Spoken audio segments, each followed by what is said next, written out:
My name is Zach Robinson. I'm a composer. I'm most known for co-composing the score to Cobra Kai on Netflix. I do Marvel's Your Friendly Neighborhood Spider-Man and Peacock's Twisted Metal, which has a big activation here at Comic-Con. It does, and the season is dropping July 27th? Close. I think it's July 31st. 31st? Next It week. is 31st. Yeah, Yes, yeah. 3 episodes. I do know that. Yeah. Yes, because I've recently got to see them. Oh, cool. I have got to speak to the cast. So talking about Twisted Metal, let's go there too, because I was a huge fan in playing Twisted Metal growing up. That was, like I told Stephanie, I was like, a lot of people gravitated with their friends to play Mario Kart together.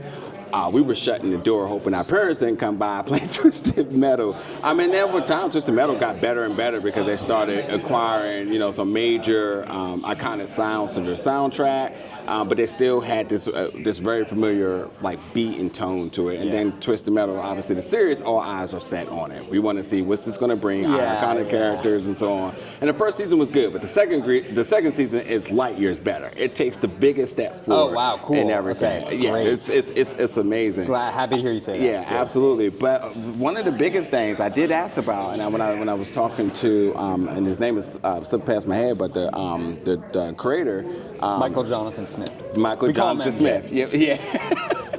I talked about the tone because we know Twisted Metal to be dark, chaotic. But there's also a lot of comedy in it too. Yeah. So we're going a little bit all over. Just for you, when you step into a franchise as iconic as it is, with so many people expecting one thing, and then you add in a little bit more, and I think people love the first season. They're going to really love the second season. There's sort of like your sort of approach going into that, and then obviously momentum going into this season. Right. The tone of the show is super hard to balance. And I think it's it's really hard for MJ and the writers. Because you're right, it's Twisted Metal. It's kind of ridiculous. Yeah.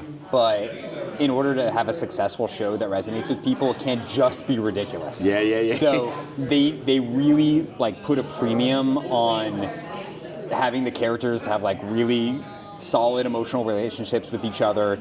We even learn about Sweet Tooth's backstory. We're getting all these new characters, and it's not Axel, just Mr. Grimm. Yeah, and you met Axel in episode 3, and there's plenty. You're gonna learn a lot about Axel, throughout the season, and Mr. Grimm too. What's his deal? So I think it's really fun, especially because the game doesn't have a plot really. So they're working with this IP, but it's essentially they're writing fan fiction. So. For music, it's how do we balance that tone in a similar way? Are we gonna, we're always trying to not get too cute, get too funny. But at the same time, we're still in on it. It's a really hard balance to set the stakes of the show and of the tournament and the danger of Calypso, and the mystery.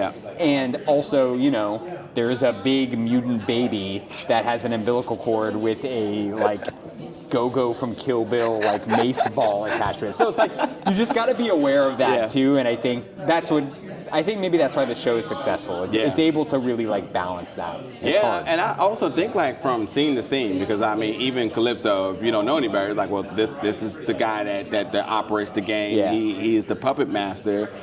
He's not to be played with, yet he has a sort of comedic side to him too. He's really funny. You always have to be suspicious of his actions because he'll say one thing and maybe another happening. So that when you realize that you have to keep us uncomfortable the entire time, is that sort of the goal in terms of it, or is everything kind of driven around the different characters? You have to compose Sweet Tooth in a certain way, Axel in a certain way, Mayhem in a certain way. It's a good question. I think Calypso in particular, he's unlike anyone else on the show. There's a lot of mystery to him.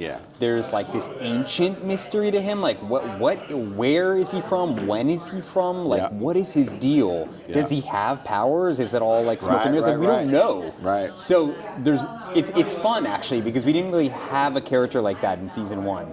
So having the mystery be there with Calypso, and then other characters have their own kind of musical personalities. Yeah. And discovering them all is a challenge for sure. Season 2, there's so many characters. Yeah, Vermin. Right. Chaos. I'm sorry, I gotta talk about Vermin and Mr. Grimm together. Yeah. Oh, how far did you watch? All of it. Oh, I was gonna say you didn't watch the first three. No, all of it. All of it. So I do want to ask that really quickly because we're talking about the characters here. Oh, it's gross. But beyond the two of them, the two most bizarre combinations that nobody wants, by the way, because they're just way too crazy. Yeah.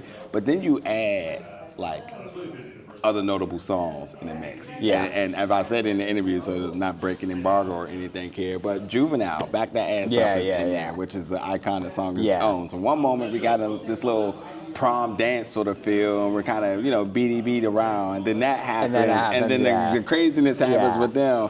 So like you're going on an adventure with the music alone. Yeah. So I always wonder, how do you have to working through the score, working through the soundtrack, but also still keeping the integrity amongst everything? Well, so I only focus on the score. I don't pick the songs or the. Right. I'm not the music supervisor. But do you have to consider that? Is what I want to know. I think so. Okay. There's definitely sometimes we definitely have to consider it from a technical logistical perspective. Like, when does a song come in? Are we doing score that kind of tails into the song? Right. How do we get out? Songs are really good, like needle drops are really good for like, I think in this show, they use needle drops in kind of like a fun way. Yeah. But then there's sometimes where they really use it to like hit home like a really significant emotional beat. Like I'm thinking about the Bjork needle drop at the end of 8. I'm thinking about the needle drop at the end of the season, Smashing Pumpkins, which is great. Yeah. That stuff, like, we set the environmental sound world, and like, but it's nice when you have an episode full of like really intense score to just have like a Smashing Pumpkins song. Yeah. Like, it feels really good, and I think they use needle drops really smartly on the show. MJ gets really excited about it. I mean, they're all era appropriate, right? Like from before the apocalypse. I remember in season 1 we had a big thing with the Cake song "Going the Distance," which was in episode 10, and that was like as their kind of mini tournament starts, and we had a lot of discussion on like, is this going to be score? Is it going to be a needle drop? Is it going to be a hybrid? When is score going to take over from because that eventually get bored. So you need to kind of take it over. So all those discussions happen with the creators, and then of course, not to mention, those things cost money. So sometimes composers come in to save money with score. Sometimes you can only use a song for X amount of time, and then it doubles. Like, there's all those considerations too. I think the Dragula needle drop, they released it in the teaser. They released a clip of it like a month ago. That was like the smartest piece of marketing I think that they could have done, because it's very associated with the show. I worked on Cobra Kai, which the whole time everyone's like, when are we going to hear "You're the Best Around"? Like, when are we going to hear "You're the Best Around"? This one, they're like, okay, we're doing it. Like, you're going to hear it, and it's at the start of the tournament, and you see all the characters. Is great. On that note too, for Twisted Metal, I'm like waiting for Fade to Black to eventually be there. I'm sure there's going to be that type of stuff too. So what else are you working on? You might be able to talk about or hint at that's coming down. Well, we are about to get started on Your Friendly Neighborhood Spider-Man season 2, which I'm very, very excited about. We love that show. Nice little New York vibe there. Totally New York vibe. It's Marvel, so fun. Marvel's an amazing partner. Jeff Trammell is the showrunner, is awesome and just like totally gets us, and we get him. That is like one of these projects where we like just kind of immediately clicked, and it's only been fun, not stressful at all. And to see that the show is like, people like it is always great. And it's fun to be part of the Marvel family. So we got that, and Twisted Metal just came out, and then we have 2 movies which I can't talk about quite yet, but we'll have more info in a couple months. But it's a busy fall for us. Busy fall? Yeah. All right. Well, I really appreciate the time, and I hope you have a good rest of your Comic-Con, buddy. Thank you. Thank you so much for chatting today. Nice to meet you. Thank you.